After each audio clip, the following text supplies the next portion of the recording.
l'as vu dans cette petite intro, vilebrequin enquillé dans les carters, carters refermés. Donc tout s'est bien passé.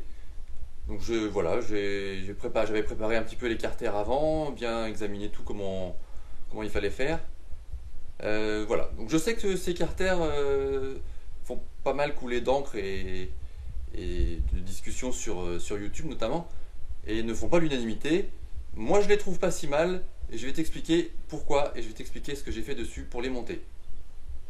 Donc déjà comme tu vois, bon, c'est monté, le vilebrequin est bien libre, bien centré et tout ça, bon, ça tu connais, hein. Alors moi la vraie difficulté que j'ai eue, c'est les plans de joint. Parce qu'en fait, il y a toujours un petit peu de jeu, hein. On peut les tourner, on peut les bouger légèrement. Pour être bien à la fois là, là et sur la pipe là, c'était très compliqué. Donc j'ai trouvé une position, avant de monter le vilebrequin évidemment j'ai fait tout ça, hein, où là on était nickel. Là on était nickel. Par contre là il y avait un décalage de quasiment 1 mm, j'exagère, entre 0,5 et 1 mm au doigt.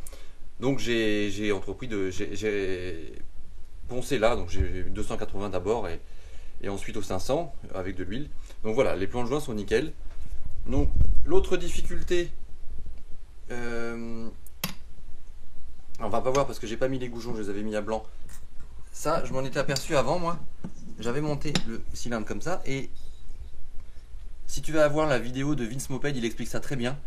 Va voir sa vidéo, il explique ça.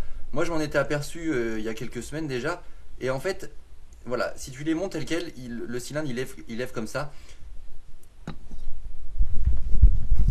Moi je pensais que ça venait du défaut enfin que le cylindre Polini que j'ai, il était trop, les ailettes trop grandes quoi. Donc moi j'ai légèrement coupé les ailettes, hein. Il faut juste couper un petit peu celle du bas comme ça quoi. Rien de dramatique. Je fais ça à l'arrache à la meuleuse, hein, ça se fait très bien. Juste les lettres inférieures, hein, et après ça passe. Donc Vince lui il a creusé les carters ici, ce qui est pas bête parce que ça permet de monter après tous les cylindres que tu veux. Bon, moi j'avais pensé à ça mais j'ai pas voulu, j'avais peur que ça fragilise un peu le support puisque le carter fait à la fois support moteur et je vais être monté quand même avec un kit 65, donc ça vibre, ça chauffe, j'ai pas voulu faire ça.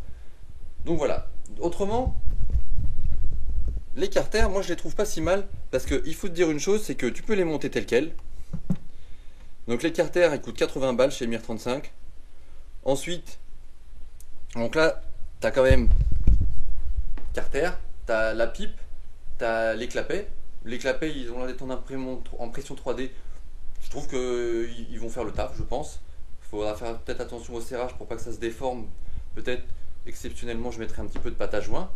Et ensuite tu mets là-dessus, tu peux mettre un cylindre Ersal à 60 euros, là un T6, Ersal T6, une culasso de compression à 40 euros. Pour moins de 200 balles, tu as un moteur complet quoi. Donc il faut remettre les choses dans leur contexte.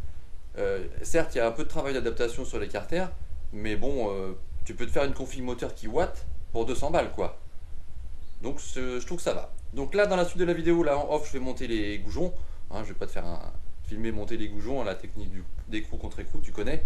Et ensuite, je vais monter le cylindre piston et je vais pouvoir ajuster les paramètres, les diagrammes, taux de compression, squish et tout ça quoi. Ça sera ça dans la suite de la vidéo. Allez, go! Avant d'oublier, je vais faire le jeu à la coupe du segment. Donc le segment, il y a plusieurs solutions possibles. Il est possible de prendre du piston Ersal, c'est du 46, pas 1, si je me trompe pas. On a décidé de prendre le piston Polini. Il coûte 25 euros, mais il est renforcé et il est légèrement bombé, ce qui fait qu'il limite les frottements.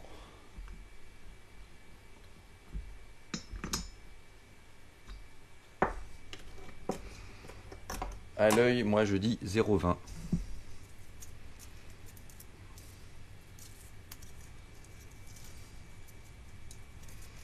On va déjà essayer la 0,15.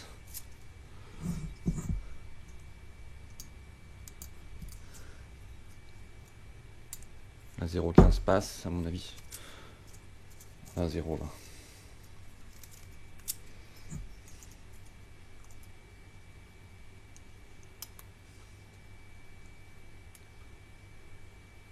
Yes, 0,20.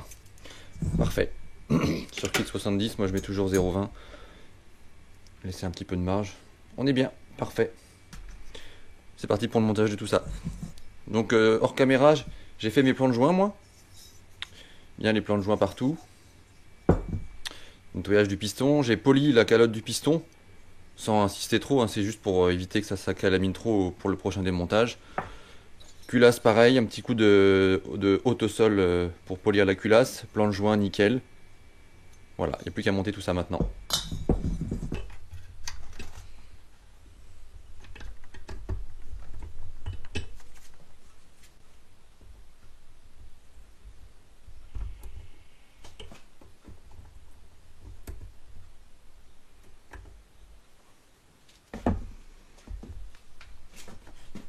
Ouais, j'ai monté les clips de piston 100 mètres de chiffon dans le bas moteur. Je suis un dingue.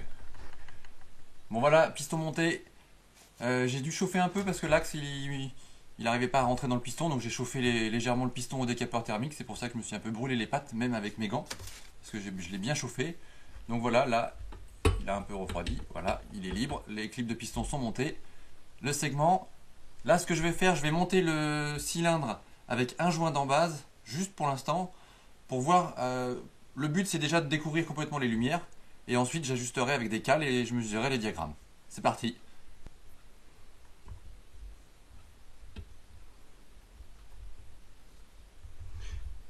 Je suis assez fier de mes joints sur mesure parce que, franchement, contrairement à d'habitude, là, ils sont pile de la bonne taille. Je les ai nickel découpés. Ils font pas de plis, contrairement à ce qui arrive des fois. Donc là, je mets pas le segment. Pour l'instant, c'est juste histoire de vérifier comment on est au niveau des lumières. Parce que je sais pas comment c'était avant. Sur les carters d'origine, je veux dire.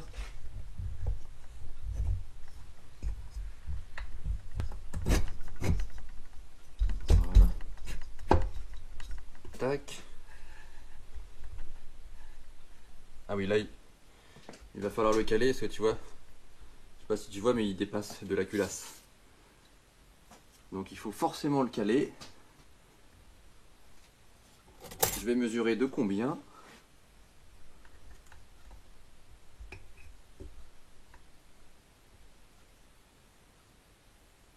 Il y a 1,5 mm.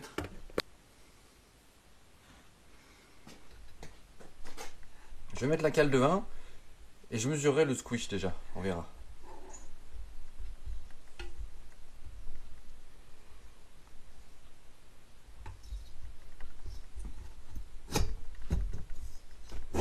Sachant qu'au niveau des cales, j'ai la 1, j'ai une de 2 mm et une de 0,5.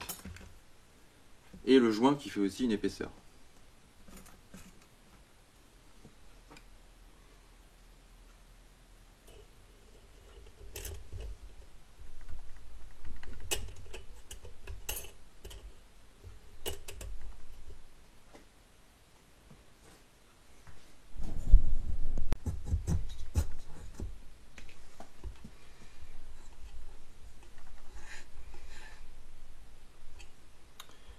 Avec la cale de 1, on dépasse très légèrement.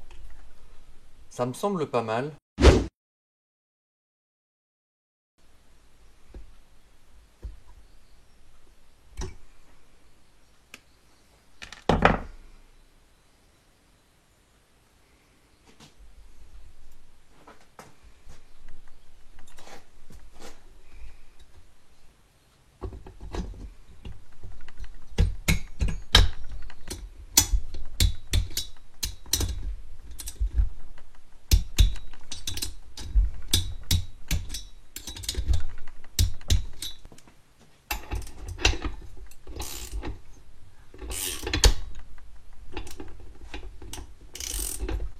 Bon, vérification du squish.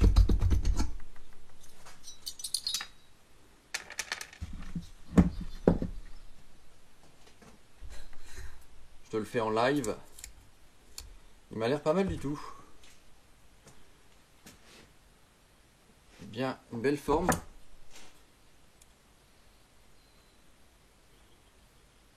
On a 1 mm.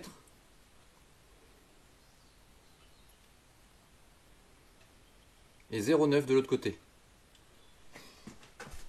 pas mal du tout, et ben, je pense que je vais partir sur cette base de réglage. Il faut quand même vérifier le taux de compression et les diagrammes. Là, pendant que la culasse est déposée, je vais faire les diagrammes, voir ce que ça donne. Sachant que le but c'est d'avoir un truc fiable, donc je vais essayer de ne pas avoir trop d'écart entre les admissions et l'échappement. Je mesure ça, je te montre ça et on voit ce que ça donne.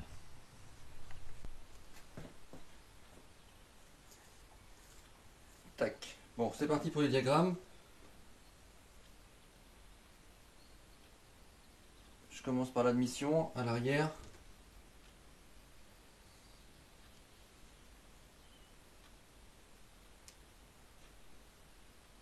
Tac. On a 115.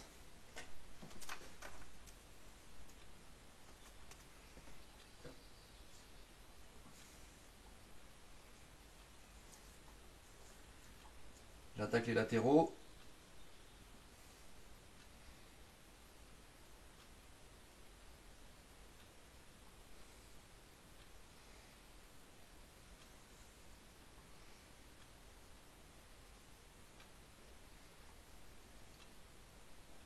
« 120 aux latéraux. L'échappement maintenant.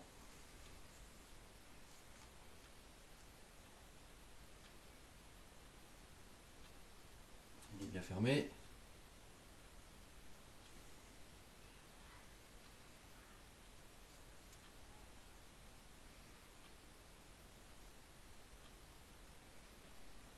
« 170. »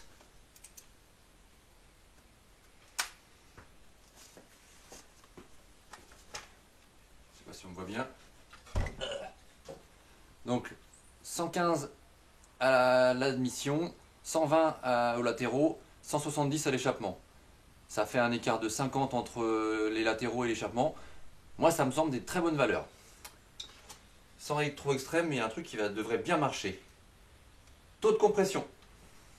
Bon, alors en voulant faire le taux de compression, j'ai remis la culasse, etc. Le segment évidemment. Et quand j'ai voulu mettre au point mort rouge, je me suis aperçu que ça touchait. Alors je sais pas pourquoi, tout à l'heure quand j'ai fait le squish, pourtant j'ai pu faire le squish, qui était à 2 mm. Alors est-ce que les joints se sont écrasés, les cales d'en bas se sont écrasées, tout s'est peut-être bien mis en place, je sais pas. Toujours est-il que ça touchait. Donc j'ai dû mettre la cale de 2 mm. Donc évidemment il a fallu reprendre les diagrammes, donc 2 mm ça touche pas. J'ai repris le squish, on est à 1,5. Donc c'est pas super bas, mais ça va quand même, ça fait un squish qui est quand même correct. De toute façon, c'est pas dramatique d'avoir un squish un peu trop haut, ça sécurise un petit peu. J'ai repris hors caméra les diagrammes qui ont forcément changé dans le bon sens.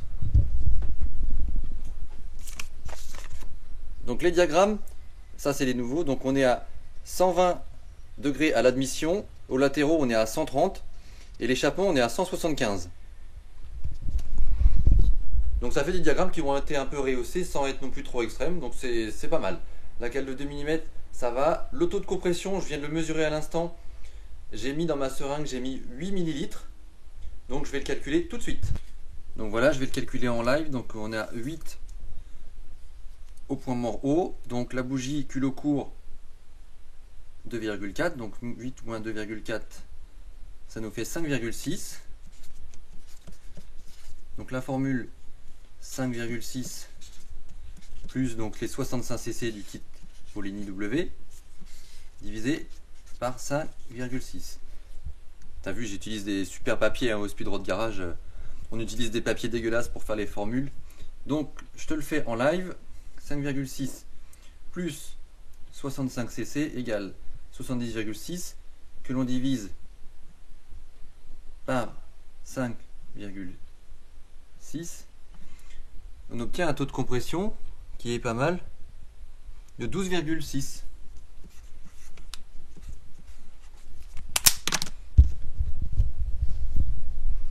Donc c'est pas mal. L'idée c'était de faire un moteur fiable mais qui watt. Là je pense qu'on a des bonnes valeurs. Ça devrait être pas mal du tout.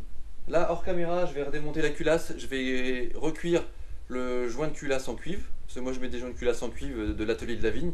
Va voir, tu verras, c'est le top. Il faut les recuire, les laisser refroidir et les remonter. Comme ça, je remonte le petit moulin définitivement. Et il restera à faire à monter les périphériques.